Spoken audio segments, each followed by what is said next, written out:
Today I received a box of junk.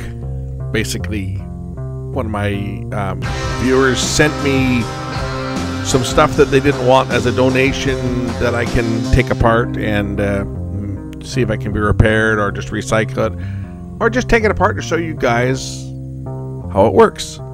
So let's get started on the first one. I received a big box of donations. Camcorders and power supplies coming out of the yin-yang here. One of my viewers sent me a bunch of stuff. He said, here, you can have it. So what we're going to do is we're going to take these things and see if we can get anything working here. And if I can't, they'll go for responsible recycling. And if I can, great. Then I end up with another piece of junk that I'm sure I can find a home for. So let me organize this box, and one of these things we're going to take a look at in this video. And then in the next couple of videos, we'll look at a few more of them and see if we can get any of these camcorders or power supplies working. Should be interesting. So here's the haul. I got a Sony, what is this one? CCD-F40. Could be capacitor problems. A CCD-F401. It's going to be capacitor problems. A CCD-TR7. Could be a transport problem, more likely capacitor problems. The rubber on these also goes really sticky. And this one here is a full-size VHS Minolta, and this is going to be made by Panasonic, I'm sure. So we'll start with, it could be, no, this Minolta might be a Hitachi. They didn't make their own cameras, so they had someone looking at the power supply. It could very well be a Hitachi, either a Panasonic or a Hitachi made. Anyway, we won't be looking at that one to start with,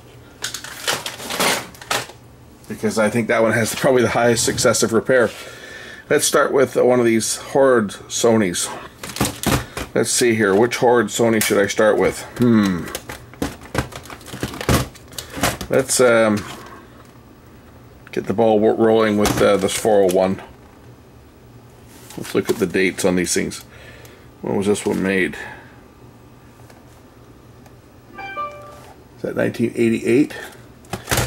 And this one here is,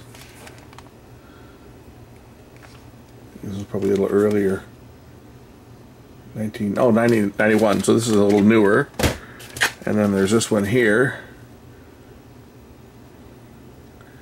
This is an old one. TR7. We'll start with this one.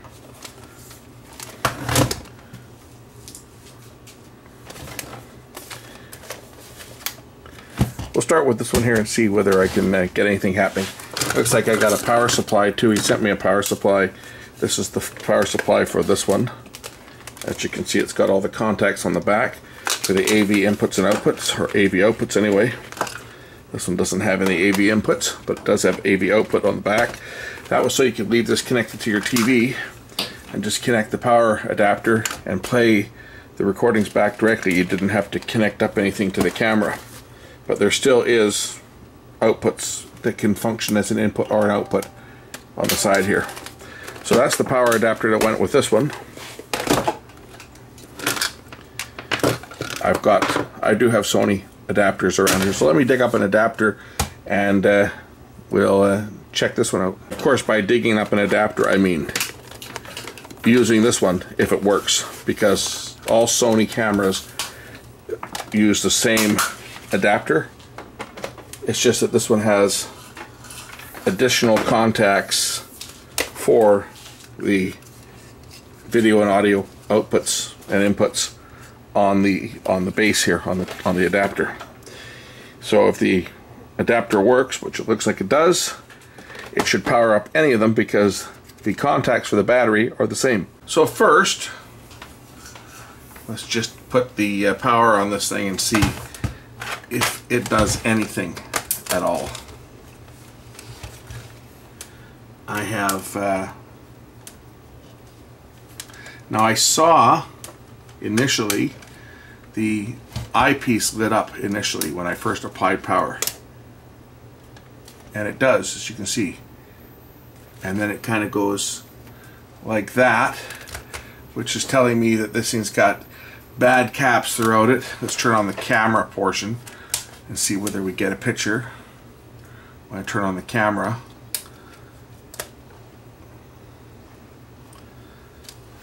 see if there's an image, which there isn't. Well, there is, but there isn't, if you know what I mean.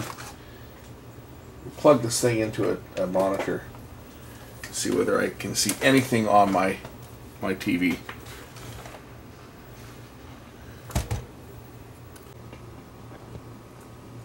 So that's all it's doing. It's just flashing and fluttering.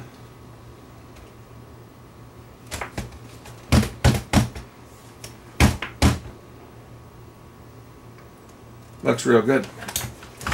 Has an excellent picture, as we would joke.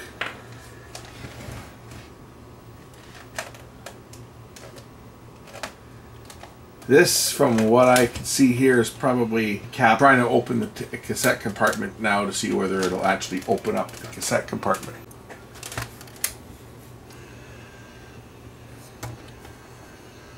Nothing's happening. So let's just tear into this thing. This is more of a fun project. If you guys are expecting me to fix this thing, I'll let you know right now that it probably won't be repairable, but it'll be interesting to see what the damage is like and where the problem may be on this one.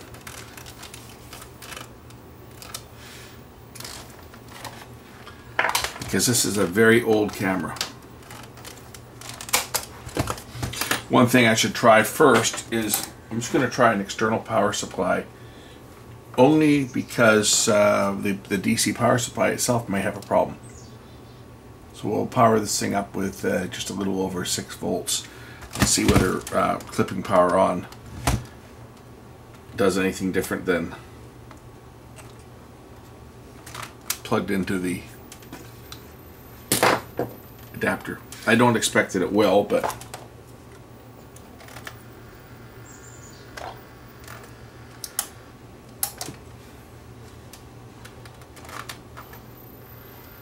yeah, head drum doesn't try to rotate or anything.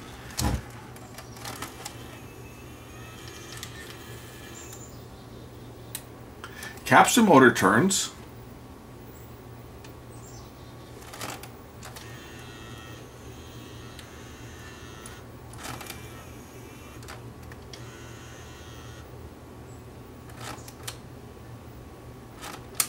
But that's it. So it's definitely got a problem. Let's pull this thing apart. Remove the arrow mark screws.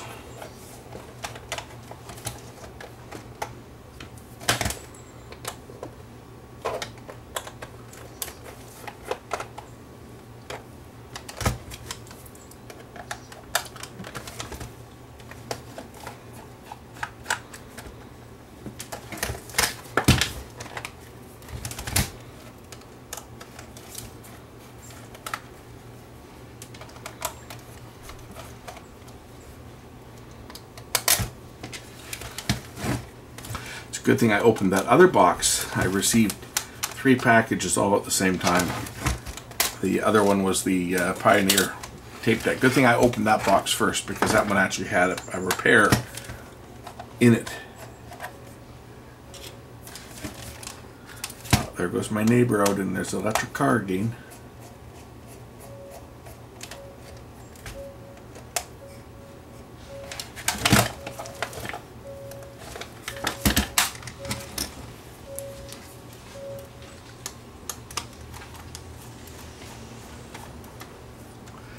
You know, it's funny, he drives I think it's a Hyundai. When he goes off, it has a speaker in the front that makes the sound of a gas car. It's hilarious. My car sounds like a spaceship when I'm going up the street. But his car, when he starts to move in it, it sounds like a gas engine running. Which I think is kind of funny. And there's one more screw here.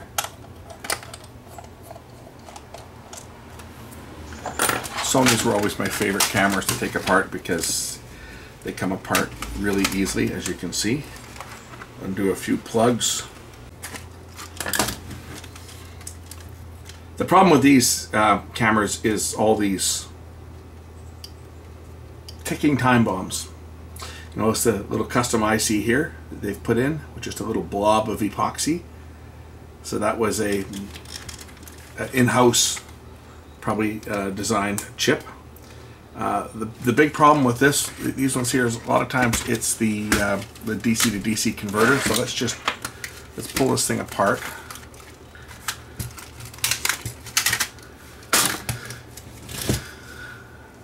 That battery will be for sure dead. So we'll just remove it.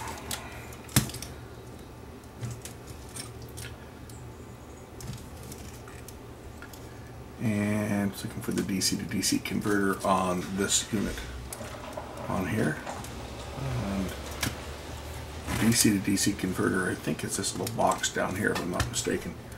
This is the DC power block.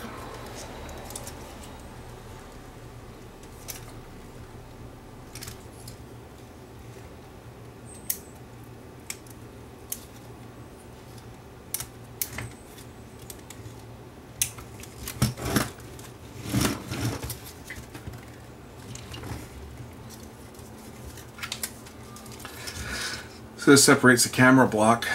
The DC converter is down here. That's the first thing I want to investigate, is the DC converter.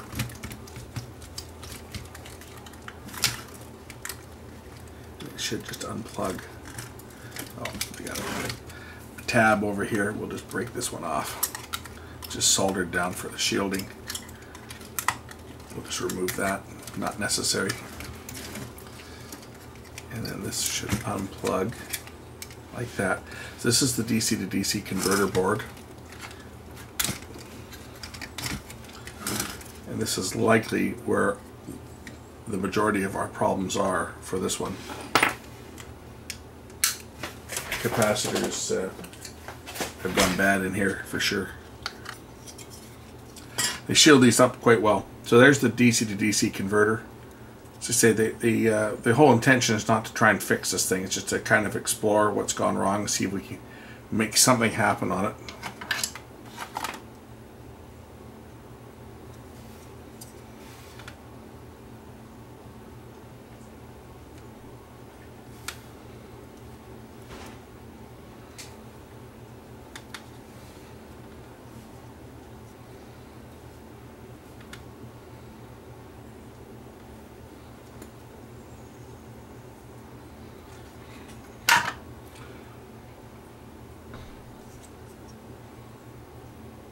So these little purple caps, these ones go bad, these Sanyo ones. These are the same type that went bad in a lot of the old beta servos. These are a solid type cap. They're similar to a tantalum. And these ones here cause a lot of problems. They're a solid electrolytics in here generally aren't that bad. The brown and the yellow and black ones. It's usually these purple ones that they give all the trouble inside this DC converter, DC to DC converter. So I mounted the power supply back in because, again, I'm not going to change all the caps in that thing. I just want to see if we can get any type of reaction out of this thing, because this is going to be loaded with bad caps. So if I press eject,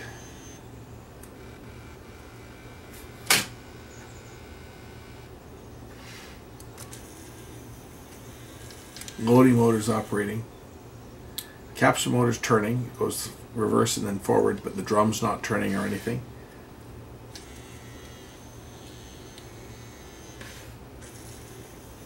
And then it reloads the tape.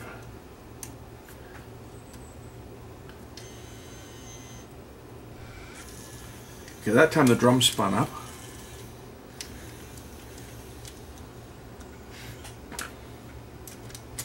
Is the mechanism sticking by chance? It might be the mechanism sticking. Let's just see whether I can actually make this thing do anything more than it's doing.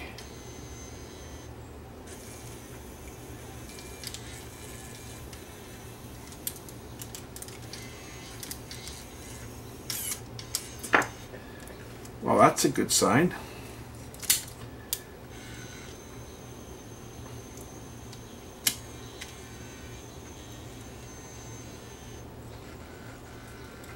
That's not a good sign though, the drum not turning.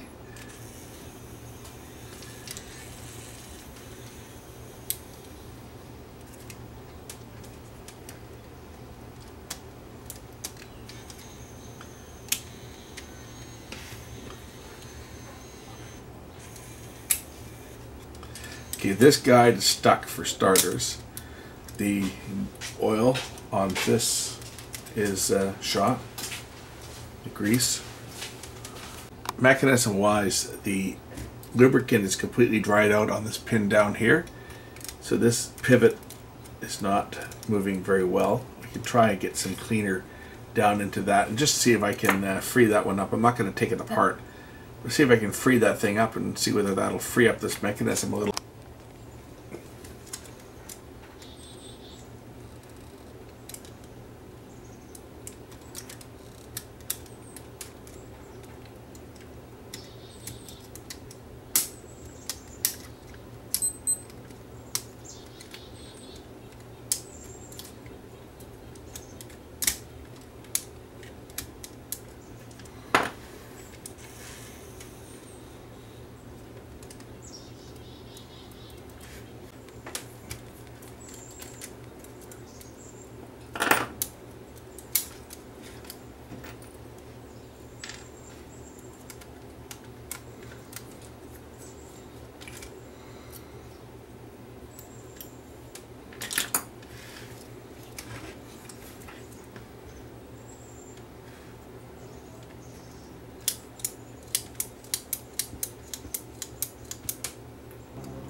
This is a scrap camera.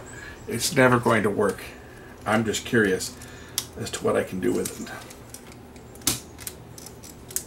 Ah, there, see? Now that guide is no longer sticking.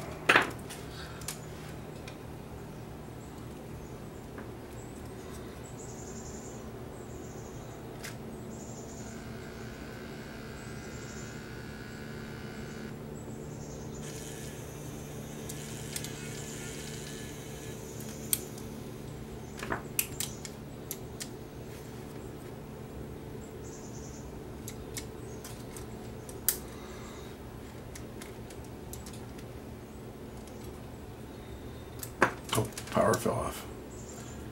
That'll do it every time. Looks like the bottom of this guide is coming apart as well.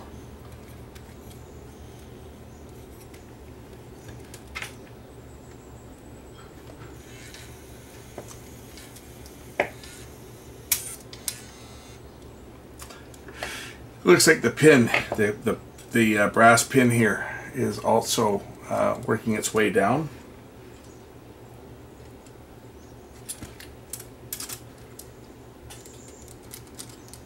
Probably because it was trying to move the back tension post here when this pin was seized up, which is now of course free.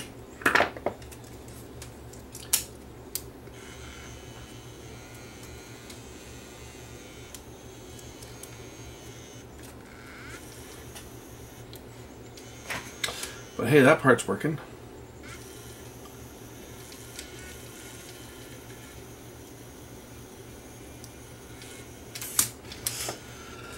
I'm almost tempted to try and play a tape on this thing and see whether this thing will actually play something. Would that be something if this thing would actually produce a picture? I'd be amazed if I see anything at all on it. But I won't know unless we try.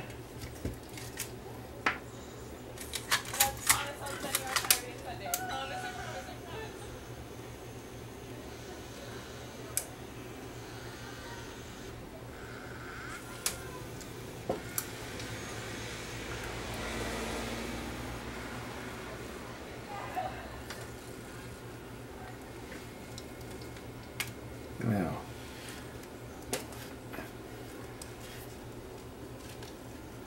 I don't know which is the inputs and outputs on this thing. What is that? That's the input. Let's try the video out.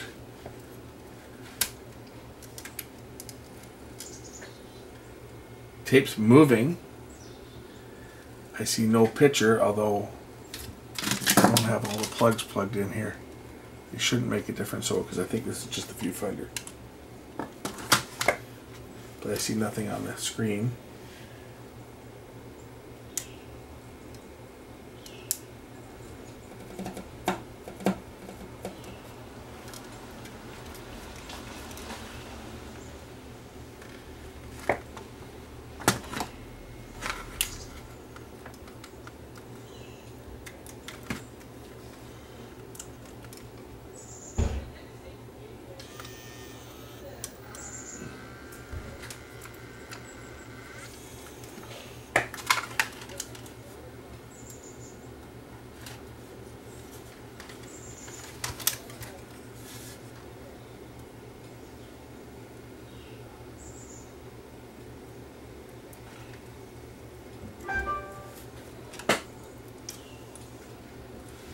I got no video.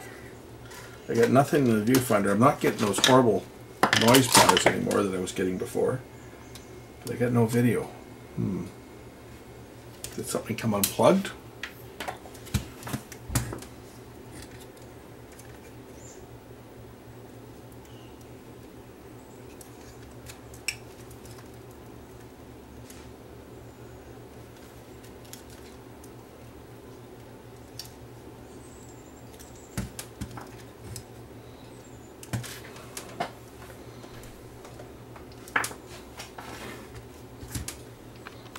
So we know where the problem on this one is going to lie. It's going to lie in all these electrolytic capacitors that are leaking. You can see them all here. So I'm not going to repair this one because it's just not economical to repair, because every one of these caps is going to have to be replaced. So this is just going to become a tear down video. So we'll take apart the different components on this camera, and we'll examine each one, but it's not going to even bother going back together at this point. It's just going to go in the recycle bin because, as I say, it was donated to me to tear down, and that's what I'm going to do. So here's the components of the camera. We've got our selector board, which is connected over to the camera. We'll just disconnect the wires from the camera. Now we've got two separate blocks. We've got the camera section over here.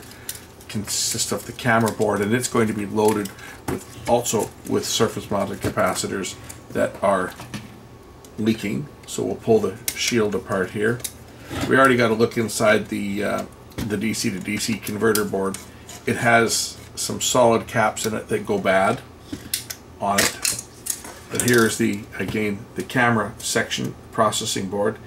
We've got a couple more surface mounted caps here that are going to go bad. These ones here would all have to be replaced.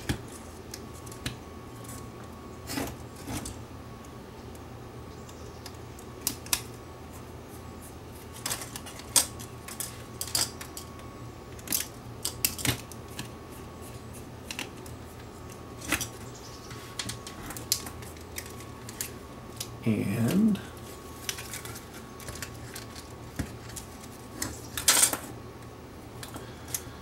again, the DC to DC converter is right here. DC to DC module, that was normally replaced as one single piece.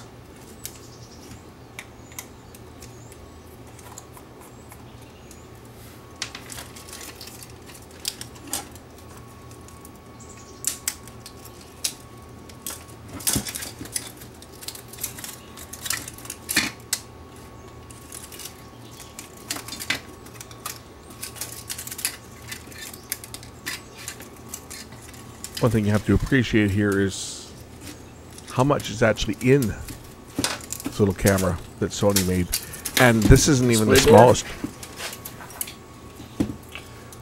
Liquid crystal display.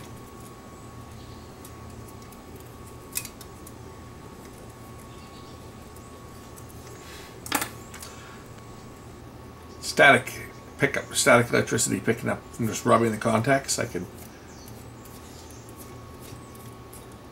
because it doesn't take much to turn on and off an LCD screen. That's that. On the lens here, we've got our, we'll take the lens apart. We'll take the imager off of it as well. Don't feel bad for this camera, because in the 1990s, when these were coming in for service, when the caps first started to fail, we weren't fixing them back then. We were condemning these cameras as quickly as they came in. All these caps started to fail when the cameras were only about 3 or 4 years old. They all started to leak. All these cameras from this era were just junk. All the Sony and all the Canon cameras were just junk. We weren't fixing these things at the time when they were only 5 years old. This was 32 years old, so don't feel bad for this camera. It probably hasn't worked for the past 25 years. It's just been sitting. The other 3 cameras that came in with this, the newer ones might stand a chance, because the real bad era for these surface mounted caps were in the mid to late 80s. But by the early 90s, they had a lot of the problems with them resolved, and we may get lucky with the other cameras. But this one here, being the oldest, I didn't held or much hope for this when I looked at it.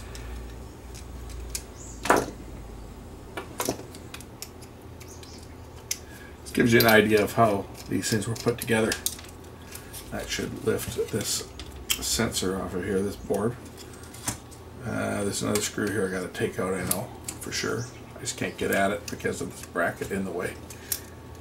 What's holding this bracket in place? Besides the fact that it's soldered down to the board.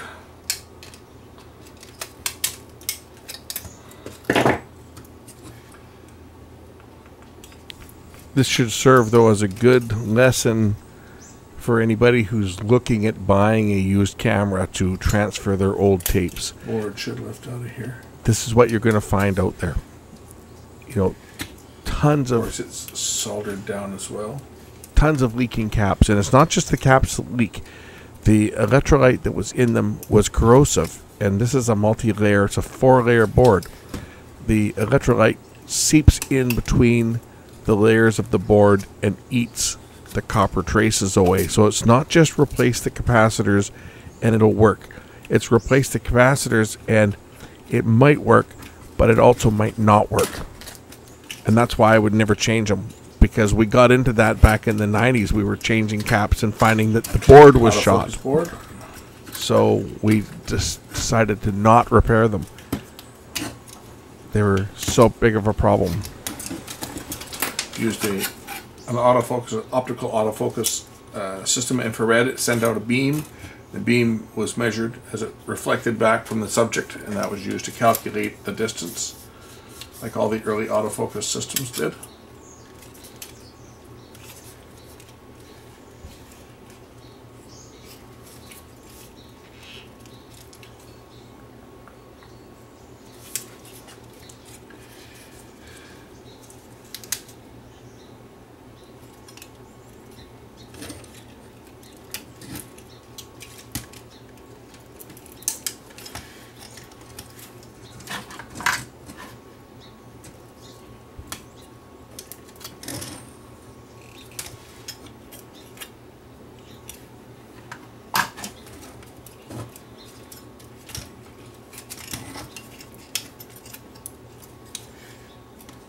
I get a suspicion that there is another screw on here holding this thing down, but I don't see it. And yet it just does not want to lift up.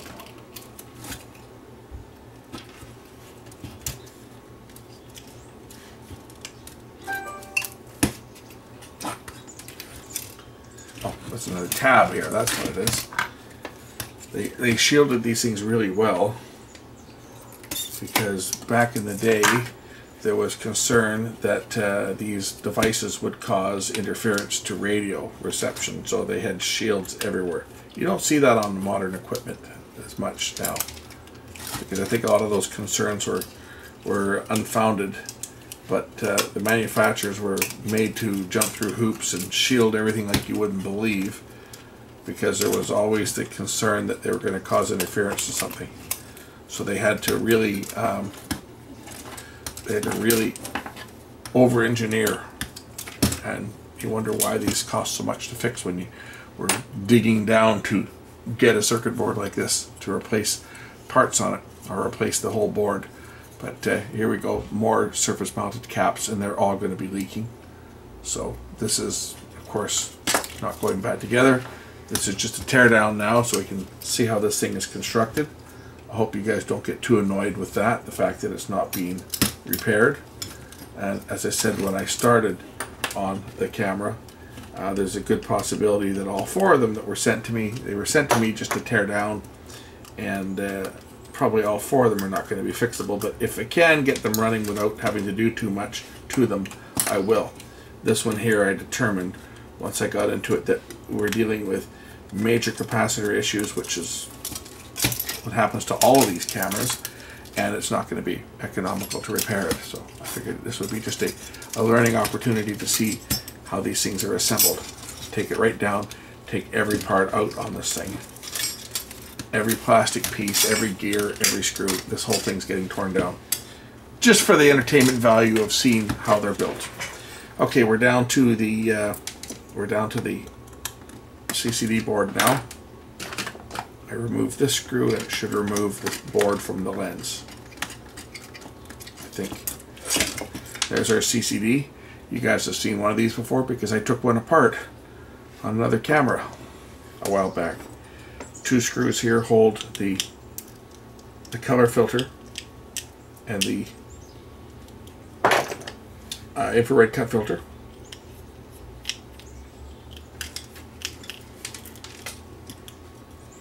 And then this one, these 2 screws.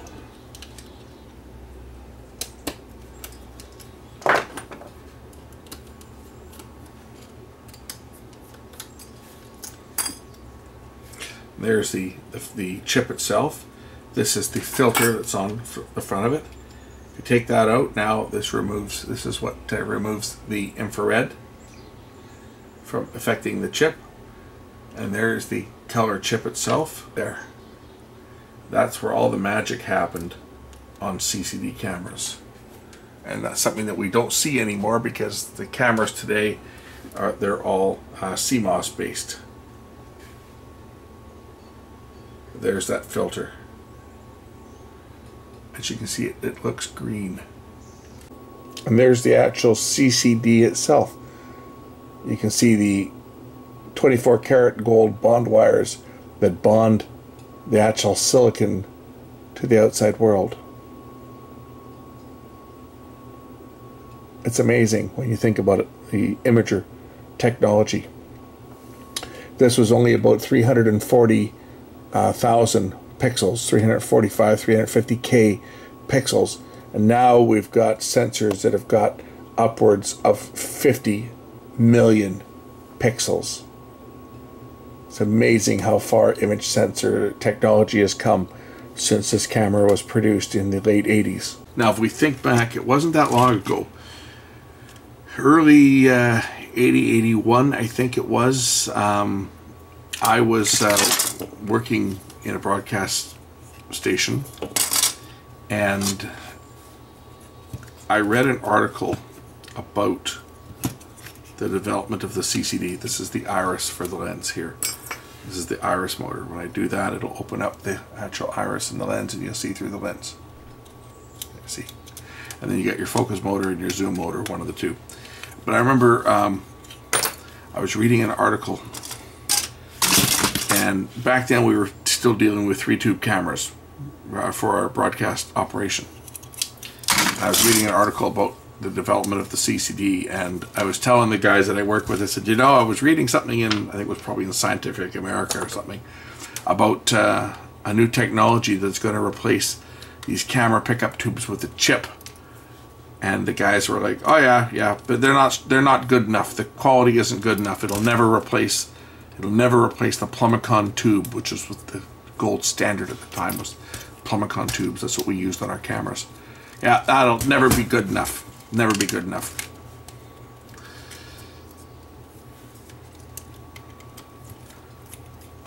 not only did it get good enough, but it basically replaced camera tubes. They're all replaced by image sensors over the next, dozen or so years in broadcast. Broadcast was the last. A lot of consumer stuff went to CCD because they didn't need the quality, but broadcast stuff still was looking for the quality, and they couldn't get it from the early CCDs. They all had too much smear, and they had the noise was too high. So broadcast cameras didn't go this route for a while. It was just the consumer cameras. But man, in the last couple of years, the technology has gotten so good that we're shooting videos now on phones and have superior quality than what we used to get out of cameras costing hundreds of thousands of dollars. Here's another board full of, well, not full, but it's got enough of these surface mounted capacitors, and that's why we don't repair a camera like this under any circumstances. We don't start changing. I know people are going to say, why don't you just change the capacitors? I'm going to hear from people saying you can get a stick of 100 capacitors for only a couple dollars. It's not that much trouble to change it. It is that much trouble to change them, even when you've got an Air workstation, for something that's not worth anything. Like, it's not worth anything, like $0. Camera working like this, you might sell for $50 if it's working. So it's not worth replacing anything. I'm going to salvage the drum out of this thing. I'm going to keep the drum, and I might keep the capstan motor, and I'll take out that little motor too. But that is as far as it's going to go. That's why I'm tearing this down. I want to get the drum motor out of here, and I want to get the capstan motor out as well.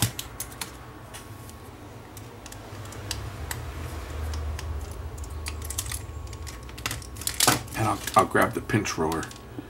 Capstan motor may come in handy because it was used on more than one model. So capstan motor might be useful. Probably not, but it might be. Pinch roller, that could be useful, because any 8mm camcorder is going to use that same size pinch roller, so that may be useful. The wheel itself, not the rest of it, but just the wheel. And there should be one more screw down here somewhere that holds this drum in place. Which ones did I get?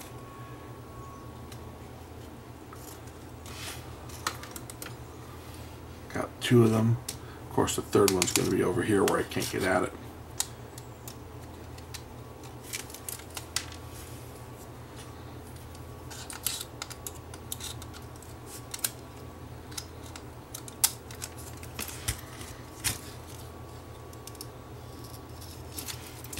I got to take out the whole base assembly to get at it.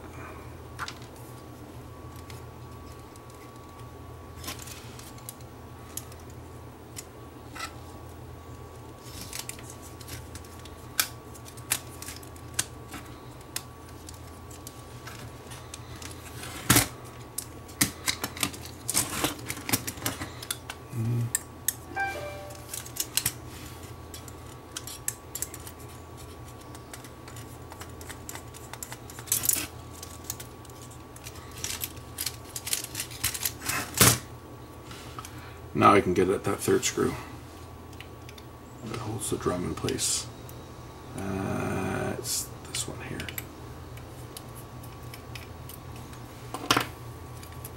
Okay, head drum has now been saved. This is a 3-head, I think. 2-head plus flying arrays is all this one is. But that's a standard 8mm drum. That'll fit on many different cameras. So that is going to be kept, and the rest of the stuff is not. The pinch roller. I get the pinch roller out of this as well. We'll take out the loading motor,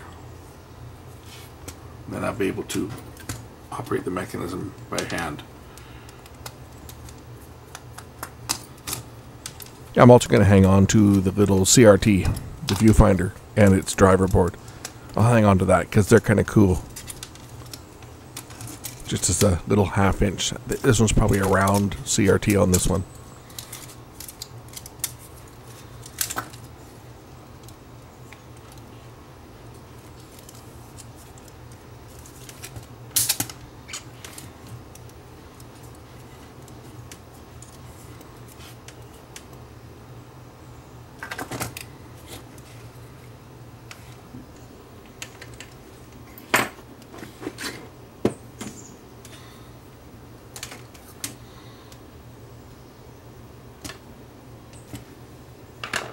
There we go. Pinch roller is actually in pretty good shape. Doesn't look like it's got many hours. So I'm going to keep that. I'm going to keep the motor, the drum, and the capstan motor, and I'll keep this tooth belt. And the rest of this, unfortunately, is going to go into the recycle bin because there's nothing really in here that's of any value. Anyway, I hope you guys enjoyed this teardown of this old Sony 8mm camera. I know some of you probably were hoping that it was going to be fixed. We'll try that on the next one, but that's it for this one. Thanks for watching.